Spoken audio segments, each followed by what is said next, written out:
Hi friends, please subscribe to Amravati Media and press the bell icon for more latest updates.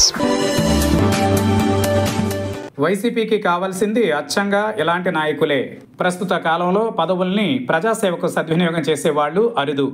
ఎంతసేపు పదవుల్ని అడ్డం పెట్టుకుని ఆర్థికంగా ఎలా దోచుకోవాలి అని ఆలోచించే నాయకులున్న వ్యవస్థలో అందుకు భిన్నమైన నేతలు కనిపిస్తే ఆశ్చర్యానందాలు కలుగుతాయి. తిరుమల శ్రీవారి పాదాల చెంత కొలువుదీరిన తిరుపతి పార్లమెంట్ నియోజకవర్గ ప్రజలు చేసుకున్న పుణ్య ఫలితం. అక్కడ ఎంపీ డాక్టర్ మద్దిల గురుమూర్తి ప్రజాసేవ తప్ప మరొకటి పట్టించుకోరంటే అతిశయోక్తి కాదు.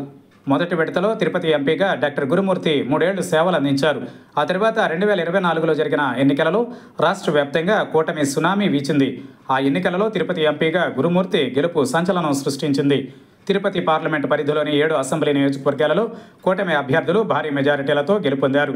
కానీ ఎంపీగా గురుమూర్తి అనూహ్యంగా విజయం సాధించి 2 తెలుగు రాష్ట్రాల దృష్టిని తన వైపు తిప్పుకున్నారు. ఏడాది కాలంగా నిత్యం ప్రజా సమస్యలపైనే గురుమూర్తి పనిచేస్తున్నారు.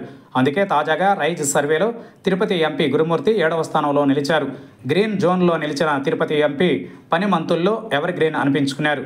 నిజానికి ప్రతిపక్ష ఎంపీగా గురుమూర్తి తన పార్లమెంటు పరిధిలో తక్కువ కాలంలో ఎక్కువ ప్రాజెక్టులు సాధించి అందరి మన్ననలు పొందుతున్నారు. ఉదాహరణకు తిరుపతి రైల్వే స్టేషన్ ఆధునీకరణ, అలాగే తిరుపతి ఆర్టీసీ బస్టాండ్ను అత్యాధునికంగా తీర్చిదిద్దేందుకు కేంద్ర ప్రభుత్వంతో ఓకే చేయించిన ఘనత గురుమూర్తిదే. తిరుపతి విమానాశ్రయంలో శ్రీవాణి దర్శన టికెట్ల సౌకర్యాన్ని అందుబాటులోకి తీసుకొచ్చింది కూడా ఈయనే. నేషనల్ హైవే ప్రాజెక్టులపై పలు దఫాలు సంబంధిత శాఖ కేంద్ర మంత్రితోనూ ఉన్నతాధికారులతోనూ చర్చిస్తూ మంజూరు చేయించిన ఘనత ఆయనకే దక్కుతుంది.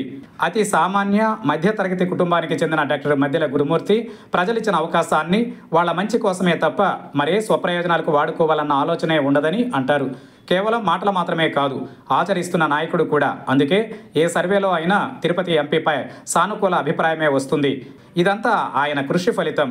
ఈ నెల 22న పుట్టినరోజు జరుపుకోనున్న గురుమూర్తికి ముందస్తు శుభాకాంక్షలు.